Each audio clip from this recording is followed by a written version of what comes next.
నమస్తే. ప్రస్తుతం మనతో పాటు డాక్టర్ విష్ణుప్రియ ఉన్నారు. ఈడ డెంటిస్ట్. నమస్తే మేడం. నమస్తే మేడం, ఇప్పుడు డిజిటల్ డెంటిస్ట్రీ అంటే ఏంటి? డిజిటల్ డెంటిస్ట్రీ అంటే it's a huge topic. So మెయిన్గా అన్నీ కంప్యూటరైజ్ చేసేయడం. ఫర్ ఎగ్జాంపుల్, ఇప్పుడు ఈ మధ్య చూసే ఉంటారు, చాలా దగ్గరలో కూడా ఇది వరకు ఎక్స్రే తీస్తే ఒక చిన్న దాంట్లో తీసి ఇచ్చేవాళ్ళు, ఇంత చిన్న ఫిల్మ్ ఉండేది.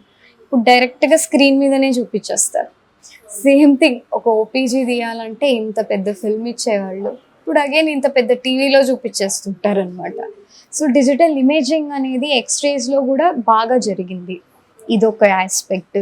ఈ మధ్య మనకి సిబిసిటీ కూడా వచ్చిందనమాట. అదొక 3D ఇమేజింగ్ స్కాన్ అనమాట. So cone beam CT basically, అది cone beam computerized topography. So 3 dimensional view of your ఏమంటారు ఓరల్ క్యావిటీ కానీ ఫేస్ కానీ అన్నిట్లోనూ అది పనికొస్తుంది. సో ఇది మనకి చాలా వేస్గా వీ కెన్ యూజ్ ఇట్ అనమాట. ఒక సింపుల్ ఎగ్జాంపుల్ ఇవ్వాలంటే ప్లాస్టిక్ సర్జరీస్లో, లేదు ఏమన్నా యాక్సిడెంట్ కేసెస్ అయినప్పుడు బ్రేక్ అయింది బోన్, దాన్ని మళ్ళీ సెట్ చేయాలి, ఇది చేయాలి అని అంటే ఫస్ట్ మనకు ఒక సిటీ అయితే కావాలి, 3D ఇమేజ్ కావాలి. అది చేశాక మళ్ళీ ఒక సర్జికల్ మోల్డ్ లాంటిది, స్ప్లింట్ లాంటిది మనము తయారు చేసుకుంటాం. జనరలీ ఏం చేసుకుంటామంటే పేషెంట్కి ఇంప్రెషన్స్ అవి తీసుకొని మాన్యువల్గా క్రియేట్ చేసి నోట్లో పెట్టి మళ్ళీ దాంతో ప్లేటింగ్ అది చేస్తామన్నమాట. అంటే అదొక ఏమంటారు ఒక గైడ్ లాంటిది. అది దాన్ని పెడితే బోన్స్ దానికి అలైన్ లాగా చేసేసి మనము స్క్రూ చేయడమో ఏదో ఒకటి అట్లా ముందుకి వెనక్కి జరపడం లాంటిది చేస్తాం. All this is done manually. So digital dentistry వల్ల ఏమైపోయిందంటే ఇప్పుడు మనకి ఈ సిబిసిటీ ఎప్పుడైతే తీసేస్తామో దాన్ని మనకి క్యాట్ క్యామ్ మోడల్లోకి వచ్చేస్తుంది. సో మనం దాన్ని సర్జికల్ ప్లానింగ్ చేసేసి హ్యాపీగా 3D ప్రింట్లోనే మన అక్రిలిక్ ఆర్ ప్లాస్టిక్లోనే నీట్గా ప్లాన్ చేసేసుకొని ప్రింట్ చేసేసుకొని వాడేయచ్చు. ఇదొకటి. నెక్స్ట్ మనకి ఈ డిజిటల్ డెంటిస్ట్రీ అంటే ఇంట్రాఓరల్ స్కానర్స్ ఉన్నాయి. స్కానర్స్ ఏంటంటే ఫర్ ఎగ్జాంపుల్ ఇప్పుడు క్యాప్స్ కానీ అలాంటివన్నీ మనం ఎట్లా చేస్తాం, బాగా కట్ చేశాక పేషెంట్కి ఇంప్రెషన్ తీసి ల్యాబ్కి పంపించి ఆ క్యాప్ పెడతాం. ఇది కాకుండా ఇంప్రెషన్స్ అది పోయి ఇప్పుడు జస్ట్ స్కాన్ చేసేస్తుంది. స్కాన్ చేస్తే మన కంప్యూటర్లో వచ్చేస్తుంది. ఆ మోడల్ ఏదైతే ఉంటుందో అదే డైరెక్ట్గా మనము ల్యాబ్కి పంపించేస్తాం. So they'll have it and then they'll do the 3D printing based on that. So precision అనేది చాలా ఏమంటారు ఇంప్రూవ్ అవుతుంది. ఇప్పుడు ఇంప్రెషన్ తీసి మనం పంపించే లోపల మెటీరియల్ ఏమన్నా చేంజ్ అయితే ఒక 1 to 0.1, 0.2 mm డిఫరెన్స్ రావచ్చు. స్కాన్ చేసిన దానికి 3D ప్రింటింగ్ వచ్చిన దానికి అసలు ప్రాపర్ ప్రిసిషన్ ఉంటుంది, అసలు మారదు. ఒకవేళ మారినా కానీ దాన్ని ఇది చాలా తక్కువ, negligible at least compare to your manual impressions and all.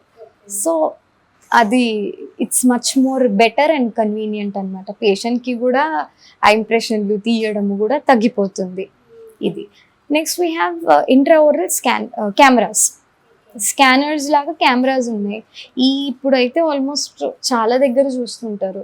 వెళ్ళంగానే ఇప్పుడు నార్మల్గా మనము చెకప్ ఏమంటారు మౌత్ మిర్రర్ అండ్ ప్రోబ్తో అంతా చూశాక పేషెంట్కి చూపించడానికి ఈజీ ఉండడానికి ఎస్పెషల్లీ ఇట్లా ఇంట్రాఓరల్ కెమెరాస్ మొత్తం తిప్పి చూపించి ఇది పుచ్చిపోయింది, ఇది ఇట్లా ఉంది, ఇది అట్లా ఉంది, సో దీనికి ఇది చేయాలి, దానికి ఇది చేయాలని డైరెక్ట్గా పేషెంట్ చైర్ మీద కూర్చొని ఉంటే స్క్రీన్ మీదనే అన్నీ చూపించేస్తుంది. So this is how advanced it has become. ఇది కాకుండా మనకి పేషెంట్ ఎడ్యుకేషన్ వీడియోస్ అని ఇవన్నీ అవి నార్మల్గా ఉండేవి ఉంటుందన్నమాట. Like how do you what can you expect, ఇప్పుడు ఎక్స్ట్రాక్షన్ ఎట్లా చేస్తాము ఏంటి అనేది కొన్ని ఎడ్యుకేషనల్ వీడియోస్ కూడా చూపించేయచ్చు patient. That also comes under. ఎక్కువ అప్డేట్స్ వచ్చేసినాయి అంటారు, చాలా వచ్చేసినాయి. Yes. అంటే మోస్ట్లీ ఇప్పుడు అంటే ట్రెడిషనల్ గా ఉన్నాయి చాలా తక్కువ ఉన్నాయి. ఇప్పుడు మీరు చెప్తున్న ఇవన్నీ ఈ డెంటిస్ట్రీకి సంబంధించి 3D ఇవన్నీ అప్డేటెడ్ అంటారు. అప్డేటెడ్. అది కాకుండా టెలిడెంటిస్ట్రీ, వీడియో కాల్స్ చేసి మాట్లాడడము. ఇప్పుడు కోవిడ్ అప్పుడు అయితే చాలా ఎక్కువ అయిపోయింది అది, because everybody was scared of coming to a dentist and all. అదొకటి. కొంతమందికి ఏంటంటే ఇంట్లో పెద్దవాళ్ళు కానీ హ్యాండిక్యాప్డ్ కానీ స్పెషల్ చిల్డ్రన్ అట్లాంటివి పేషెంట్స్ ఉన్నప్పుడు వాళ్ళని ఊరికేనే ఒక చెకప్కి తీసుకెళ్ళడం కూడా కొంచెం కష్టం, లైక్ అస్తమానం తీసుకెళ్ళలేం కదా. సో అట్లాంటప్పుడు మనకి ఈ టెలిడెంటిస్ట్రీ కానీ వీడియో కాల్స్ చేసి ప్రాబ్లం ఏంటి అవన్నీ చూసి అలాంటివన్నీ చేసి దెన్ ఓకే ఇది అపాయింట్మెంట్ మీరు డైరెక్ట్గా ఈ టైంకి వచ్చేసేయండి లాంటివి కూడా చేసేయచ్చు అంటే ఈజీగా. ట్రీట్మెంట్ మీరు టెలిడెంటిస్ట్లో చేయగలుగుతారా? ట్రీట్మెంట్ చేయలేము, ఓకే ట్రీట్మెంట్ చేయలేము, but diagnosis and appointment. Okay appointment ఎందుకంటే ప్రాబ్లం ఏంటి అనేది రికగ్నైజ్ చేయగలరు. ప్రాబ్లం ఏంటి, ఇప్పుడు ఫర్ ఎగ్జాంపుల్ ఎక్స్ట్రాక్ట్ చేయాలి, ఓరల్ సర్జన్ని పిలవాలి.